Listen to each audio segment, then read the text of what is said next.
right, I'm feeling just a little bit better today. This is a Monday.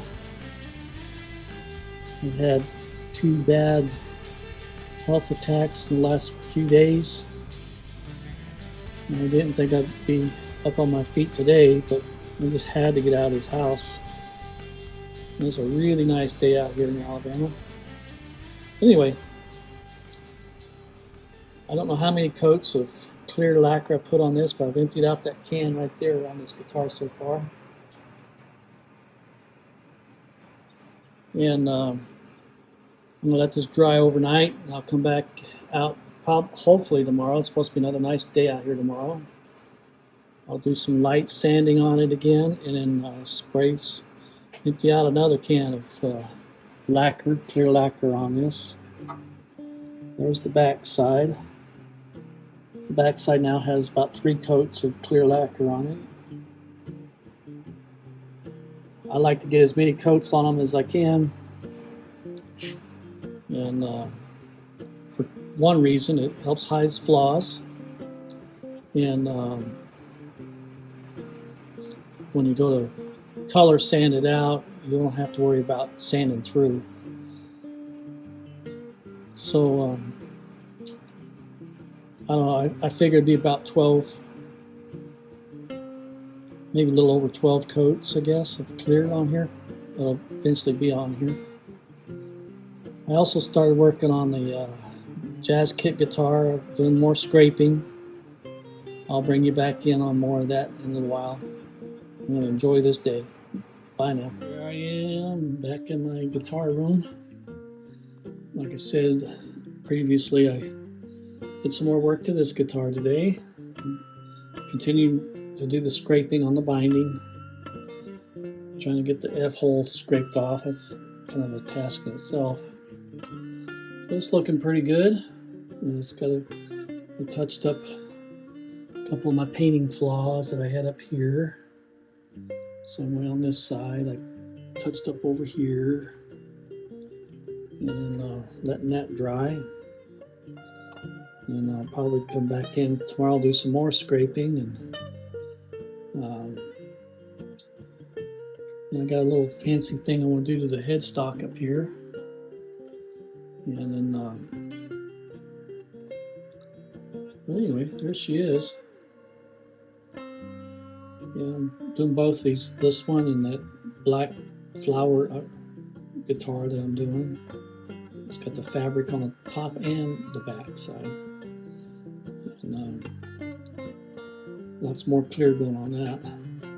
Trying to decide if I'm going to clear coat this one. I probably am. I'm probably going to put a couple of coats of clear on here, probably in a semi-gloss finish, because it's kind of where I'm wanting to stay. Where it's not real shiny, kind of like what you see right now. I don't want a mirror finish on this one. So anyway, so that's what I'm thinking about. I got to do some experiment, make sure my clear is compatible with this paint, and if not, I'll have to get the kind that it is, and we'll be going from there. And again, I want to thank you for all out there that's been praying for me, had you in your thoughts, and I'm still not feeling up to snuff, but I got to start moving. I don't want to just lay down and die yet. This is the jazz kit guitar, and the other one I'm still not sure what I'm going to call it. I'm still liking either less T or T less. Probably gonna go with T less. I think I kind of like that. It's kind of catchy, and because it's a Les Paul and a Telecaster put together. Anyway, I got to get off here, go over some parts for that guitar. I need some tuners and a bridge and an output jack plate. Well, all right, I thought I'd show you a little bit of scraping on this thing. It's not as easy as it sounds.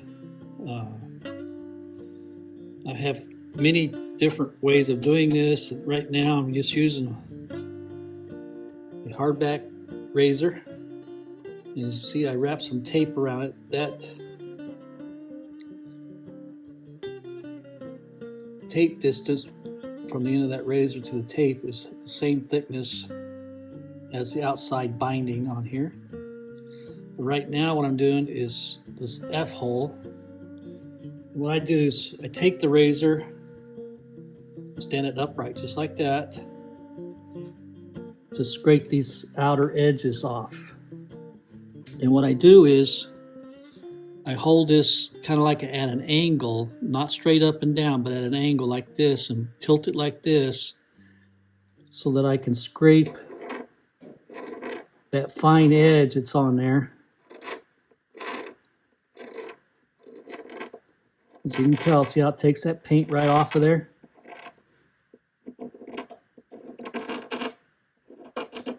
And this is one of those things where you don't want to get over aggressive with it. Do it in slight movements, so that way you're not overdoing it.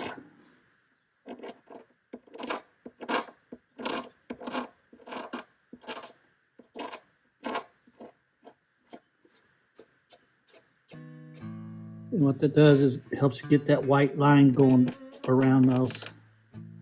And that white line that's on this binding is not that thick. So that's why you want to take your time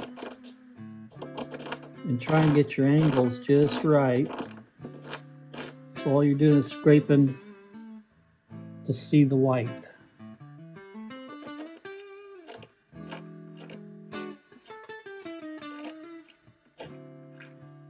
You just do it little bits at a time like that, and eventually you get the whole thing done. I've already done the outside border, it's all done. So now that's all I'm working on today is these F-holes. And I look it over, and then probably gonna do some color sanding on it here today.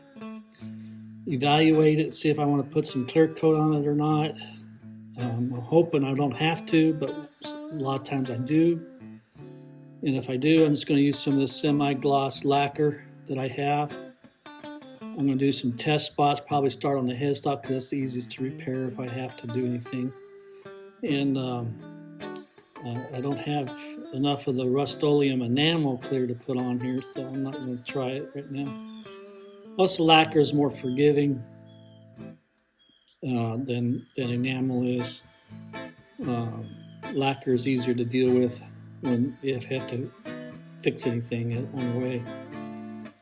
Plus, I need to check out that one spot. Remember in one of my other last videos when I was painting it over here on the back side, for whatever reason, it got a wrinkle in the paint. So I tried to sand that the other day, but the ivory was still too wet at the time. And now it's really dried a lot. It's been over a week now since I've sprayed it, so it's really dry now. Even feels good to the hand when you rub on it. Don't feel tacky. And so far, scraping is scraping a whole lot better. So I advise to, if you got to do any scraping, to let the paint dry and then do your scraping. It seems to do better.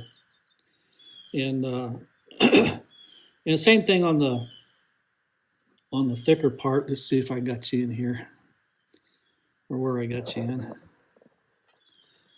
When you're doing these thicker parts, you take that razor, and I found that if I put it at an angle, like a 45-degree angle, and if I push away from it like this, man, it scrapes off just as pretty as anything. And it didn't take too long, still a little tedious. So you're always going to have a couple of them stubborn spots that just don't want to cooperate. And I think I'm going to go ahead and do some color sanding on it once I get these F-holes scraped off. And that'll help smoothen that edge off, because you can feel the paint edge on there where I had it taped off, So if you do a little sanding around there just to help smoothen that out, I think it'll be fine.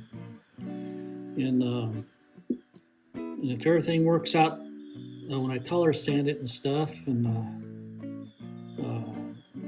it'll be time to start putting this thing together. So keep your fingers crossed. I don't have that far to go now. Still got to do some more scraping around the up here and stuff, but that shouldn't take me too long. The F-holes is what's tedious. I kind of wish when they did the binding on the F-holes, they would have put the black lines like the outside here has on it. That'd have been pretty neat to have that on the F-holes, but you know. Oh well. Oh, let me say this again about this particular kit guitar. I do not recommend, if you're a novice, to get one of these, because it's going to challenge you. You got to know a few things to get it as far as I've gotten this one so far. And yeah, it would have been faster if I just stained it, you know, and just went along with that. But the way they did the top and stuff, it was so jagged and stuff. I don't know. You'd almost have to burst it to hide the imperfections of the craftsmanship on this guitar. So that's why I elected to go ahead and paint it. And then be forewarned, if you do get one of these kits, the veneer on these are like tissue paper thin. And you will sand through them without just a very little effort. You'll sand right through it. And that's what I experienced with this kit. And but anyway, it's coming out the way I want it to. I want that flat satin look on there, if not flat, you know. And over the years of playing it from here on out, it'll shine its own self up. But anyway, again, not for a novice, maybe an intermediate builder, intermediate kit guitar builder, because like I said, you have to know some things. And if you watch all my videos on this, you'll see how difficult it was to get this neck set right. Just stuff like that, you know. Another thing about any build, I don't care if it's kit guitars or scratch-built guitars or whatever, if you work with guitars directly, I'm just going to point it towards guitar making because it also applies to other woodworking stuff, but mainly guitar making. Guitars will challenge you. They will, if you allow them to, they will teach you about life, how to overcome things, just like in life. All of us have to overcome things in our lives to get to where we want to go. And that's what you do when you're making a guitar. You have to be able to have the patience to overcome. And you just keep pursuing it until you have a finished product. And that's what's happened with that flower, that guitar I'm putting together right now. I'm actually putting lacquer on it today again. The one with the material on it on the front and back. That's been a 7-year build, only because the frustration sets in and I had to set it aside. It just never went in a direction I wanted it to go in until recently. And why is that? I don't know. Why does life treat you that way? You know. So I correlate guitar making to things of life, and like I said, if you're open-minded enough, you'll see what it is teaching you, and it'll teach you your weaknesses and it'll teach you your strengths, and it will test you all along the way. Sounds like life, don't it? All right, I thought I'd bring you back in on this. Get ready to do some what I call color sanding. And all that basically means is you want to sand your work smooth. If you got any orange peel, that takes it out. This has no orange peel in it at all. It's just rough from, dust landing in it from painting it. And so what we're going to do is I'm going to start off and see what this is. 1000 grit. That's all I have is 1000 grit on hand. What I like to do is I like to add a little bit of dish soap. Can you see that?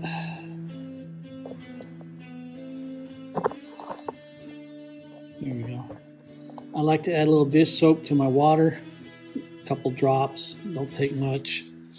And what the dish soap does is keeps your sandpaper from plugging up so bad. We're just going to start up here in this area up here, and I'm going to work my way down.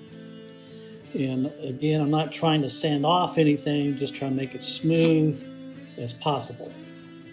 And after that, I'll probably use a little bit of buffing on it.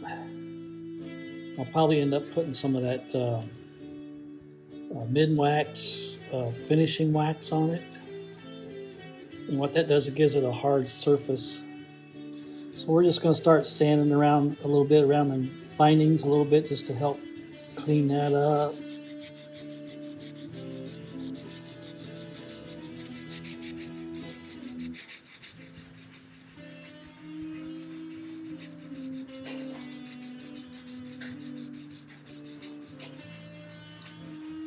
And it looks like it's sanding pretty good. So far, so good. See that green spray paint that I put on here? As soon as the water hit it, it's like dissolved on me. So I don't know what the heck was going on with that paint. I'm glad that Ted over there at Ted Talks Guitars had great success with his. But I probably won't be using that anytime soon. But as you can see, I'm just taking my time. Sometimes I go in a little bit circles here.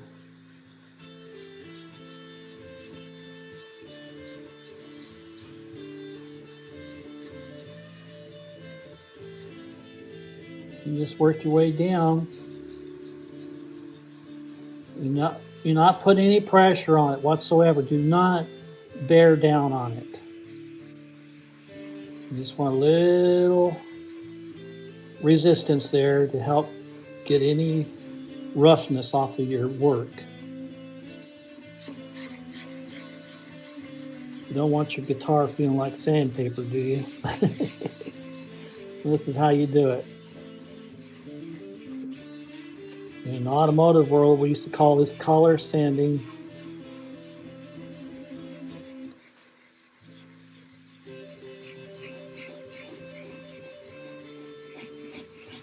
And after you get an area pretty well done, or you think it's done, you wipe it down. Take a look at it and see where you're at and see if you have to pick up anywhere else.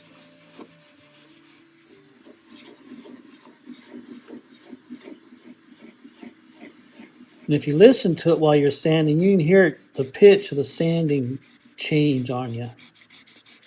And that'll tell you you're pretty smooth. Hear it here?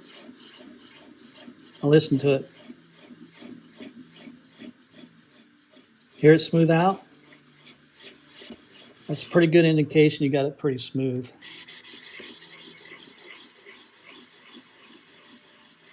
Hear it change? I can. It's like my ears just...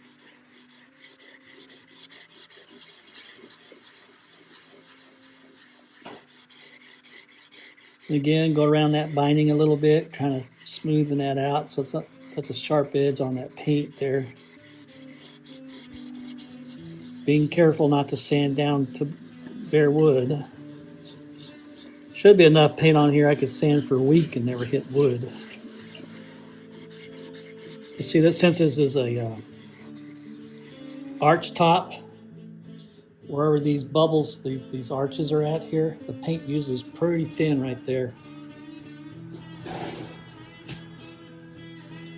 So take one of these paper towel white rag 1000s here and wipe that off just to see where you're at. Ooh, yeah, that feels nice and smooth. And that's what I'm after. I just wanted a nice smooth finish. See how it takes some of the paint off. And just wipe her down.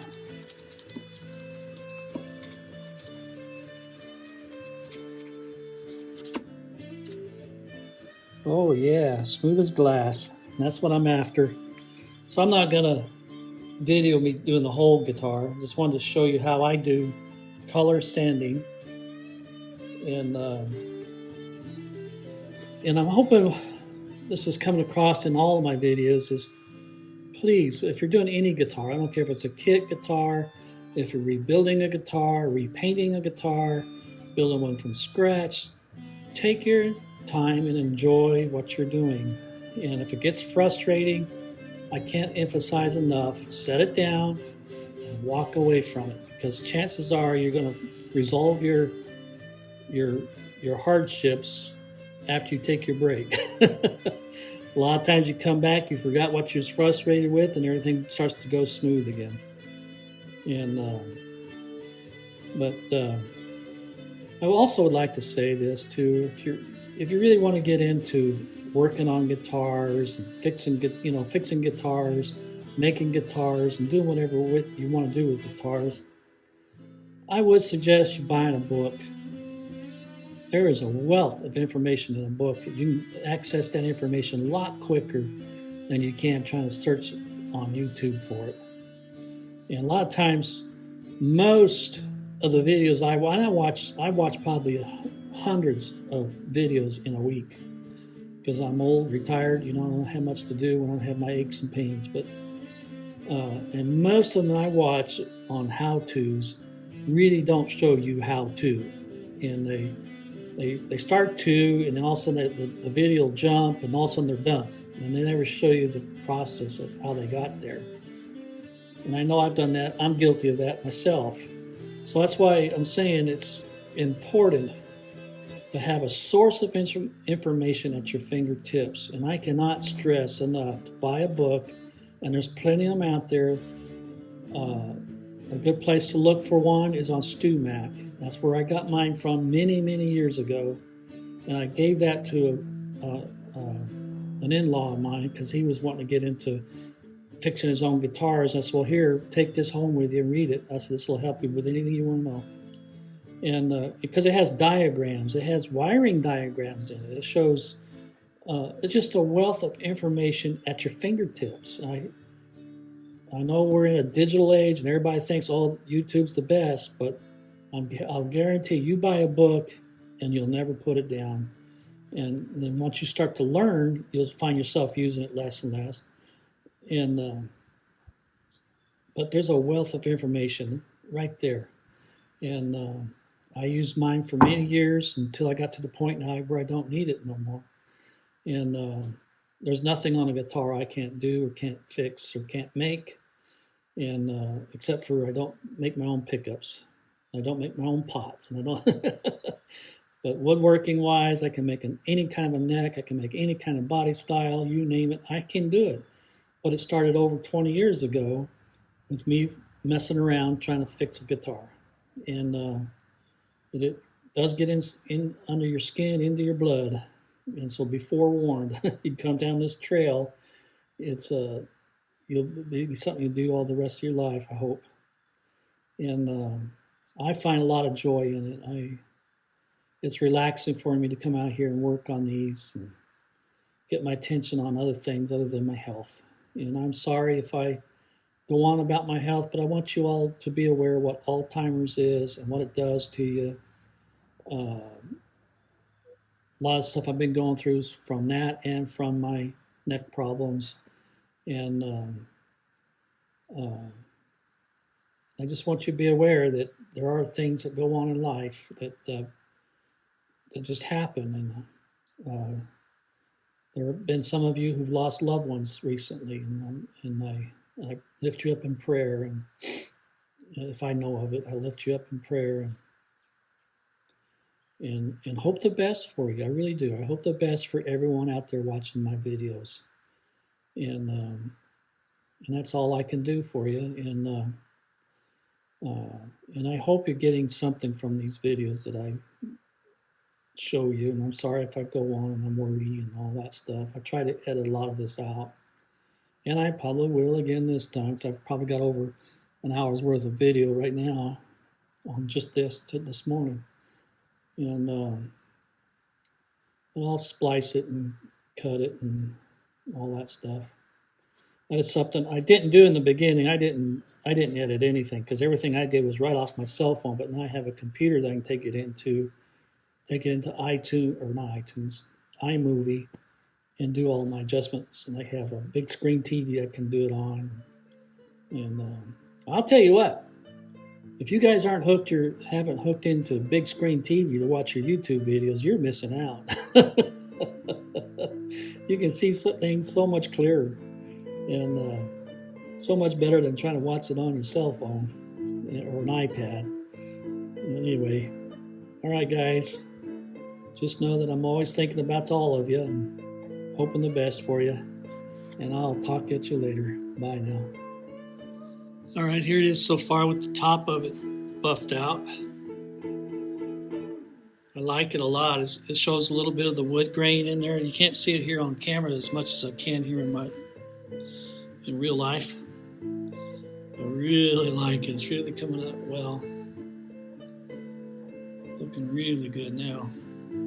What I use a Scratch X by Meguiar's. That's what I use after sanding. Like I said, I started off with that 1000, and that's the highest grit I have. You can see how shiny it came out, and this is supposed to be semi-gloss, and see how you can polish it out. And I like it. It feels nice and smooth now. It feels like glass. Really, really like it. And now, once I get it all finished buffing it out, because it's already all color sanded now. I just have to now start doing the buffing processes. Get it all buffed out and everything. Then I'll come back over it with this Minwax paste finishing wax. And what that does, it just gives it a nice hard surface, and anything that spills on it or spit on it or whatever, wipe it right off. And but anyway, there she is thus far. And like I said, I really, really like it a lot. I'm glad I went with this color. Really starting to look like a jazz guitar now. So I'm still trying to, I'm debating on what I'm going to do with that headstock yet. I got an idea I want to try. I think I'll do that next. I had to do some touch-ups around here on the horn, so I'm waiting for that paint to dry, so it's going to take a while. But I just had to see what it was going to look like buffed out, and so here's what it looks like. Alrighty, I'll talk at you guys later on when I got more. Bye now.